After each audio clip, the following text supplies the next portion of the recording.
কাঁঠাল তো গাছ পাকে কাঁঠাল, এখন যদি আপনি নেন তাহলে পরে খাইয়ে সেভ করে নিতে পারবেন। কত গাছের কি দেখি? এই 150 টাকা 150। 150 টাকা তো ঢুকিনি। ওরে ভাই এত শক্ত কে? এদিকে নরম। গাছ পাকে কাঁঠাল। হ্যাঁ। এই ক্যামেরাম্যান ভাই এদিকে আসেন তো। এই কাঁঠাল তো খুব মানান কাঁঠালই মনে হচ্ছে।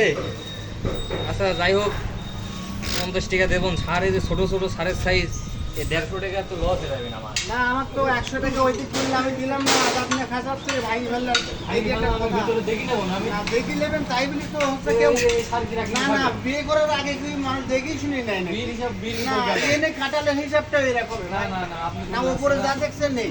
এই আমি এই কাঁঠাল আসছে কেন দর্শক আপনারাই বলেন এই কাঁঠাল 150 টাকা দিলে কি খাবে? না আপনি এই খালি গরমের আমাকে ভিতরে? 100 টাকাই দেন।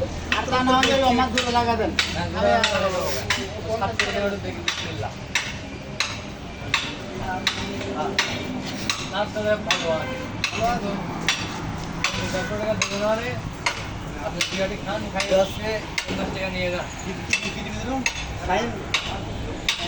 আমাদের সায়েন্স টিভি লেখো থেকে আমাদের কাঁঠাল কাঁঠাল দিয়ে আমরা উদ্বোধন করলাম বছরে। আমরা 150 টাকা দিয়ে 150 টাকার কাঁঠাল 100 টাকায় কিনে নিলাম, 50 টাকায় কিনে নিলাম। আপনারা সবাই বছরের মতন ফল খাবেন, দোয়া করবেন। লাগলে পরে কাকে কমেন্ট করবেন যে তার গাছ আছে সে দিবে অনেক সুন্দর কাঁঠাল, রতন মিষ্টি কাঁঠাল। এই বলে আমার বক্তব্য শেষ করছি। আসসালামু আলাইকুম।